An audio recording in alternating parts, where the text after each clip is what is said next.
faz um trabalho para chegar ao público. O público não precisa estar conhecendo isso sempre, né? O público basta ler o poema, sentir, se emocionar, é verdade. Mas para quem está querendo trabalhar com poesia, é preciso encarar isso como um trabalho muito sério, né? Dois exemplos aqui que eu acho importantes. Em 405 a.C., um poeta e dramaturgo chamado Aristófanes escreveu uma peça titulada As Rãs. Essa peça é o primeiro exemplo de análise literária, de crítica literária que o mundo ocidental conhece. Por quê? O que narra essa peça?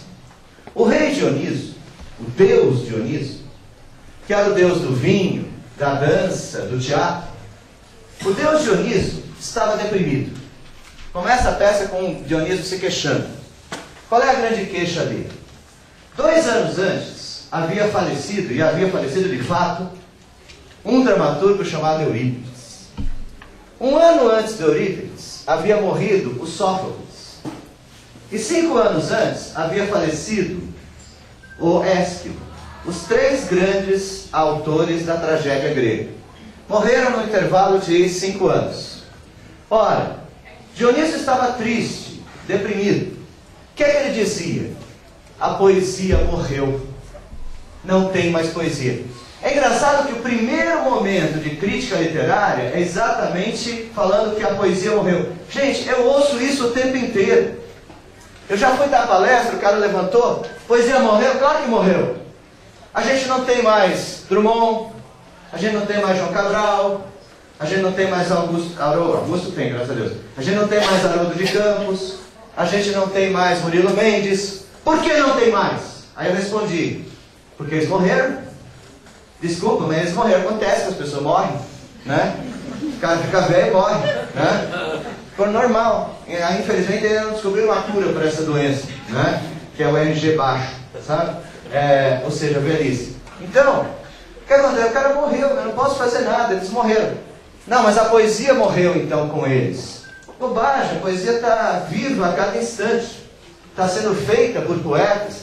Só que acontece o seguinte, em 1949, estavam todos vivos. Se alguém perguntasse qual era o maior poeta do Brasil, a resposta seria Augusto Frederico Schmidt, que ninguém mais lembra, mas que era considerado em 1949 o maior poeta do Brasil. Agora, estava todo mundo vivo lá, Cecília Meirelles, Vinícius de Moraes, Carlos Drummond de Andrade, João Cabral de Melo Neto, Murilo Mendes, Jorge Lima, todos estavam vivos, né? E a gente tem no Brasil, no século XX, seguramente, uma das maiores poesias do mundo, né?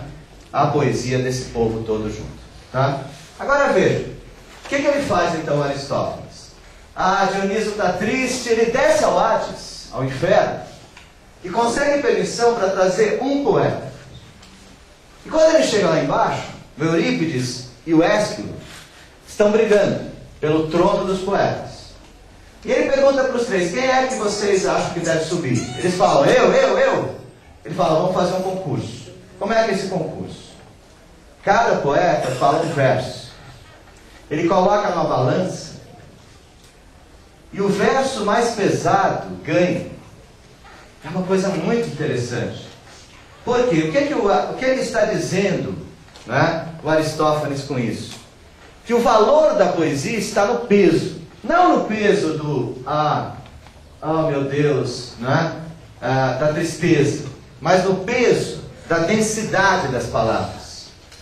Qual é o grande valor da poesia? Você conseguir fazer com que a pessoa que ouviu aquele poema grave esse poema, né?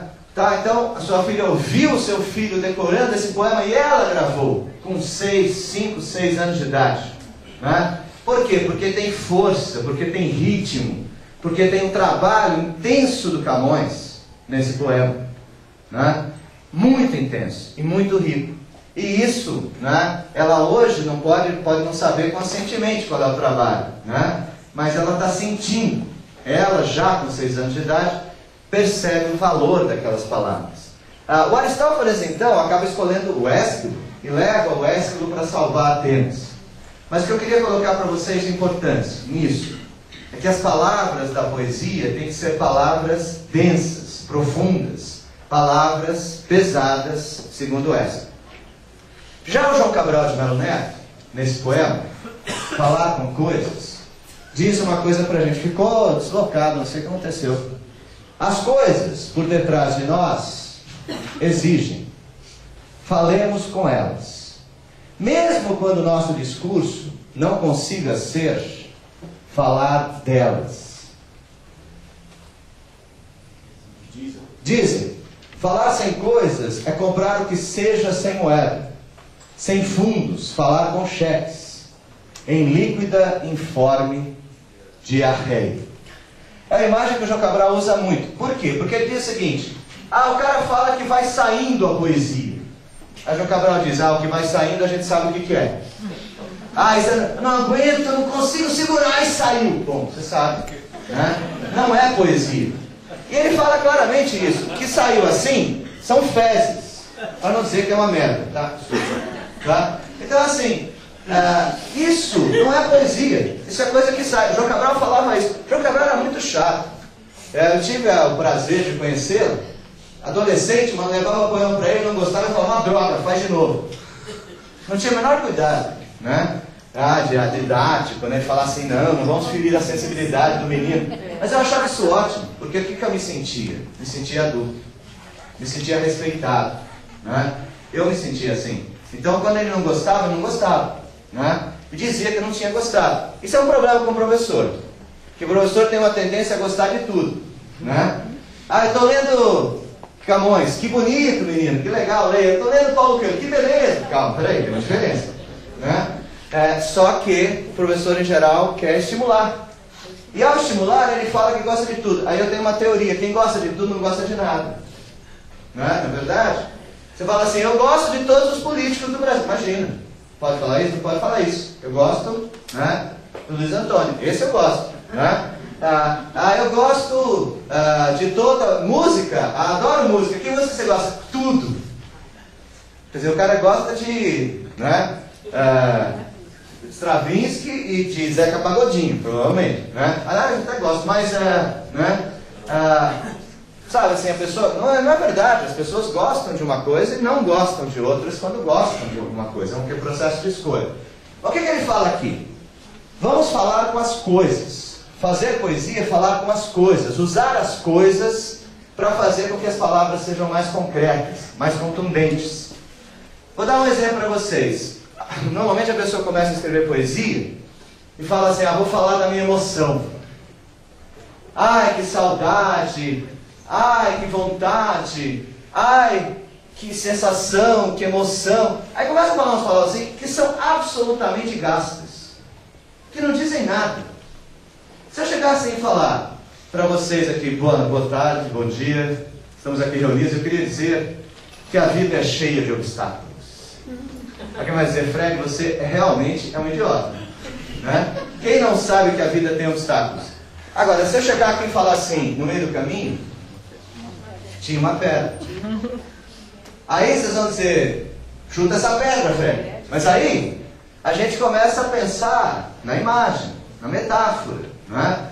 E aí você vai pensar, no meio do caminho tinha uma pedra no meio do caminho, no meio do caminho tinha uma pedra. Aí o prefeito vai começar a pensar, puxa, eu queria fazer isso, não consegui, queria fazer aquilo. Tinha um monte de pedra, né? Tinha aqueles caras que não deixam fazer isso, tem aquele governador é legal. Então, né? Começa a pensar um monte de coisa e tal. Por quê? Começa a associar com o que está sendo dito. E com a concretude da imagem, né? A concretude da imagem faz com que muita coisa possa ser lida. Vamos dar uma olhadinha na próxima.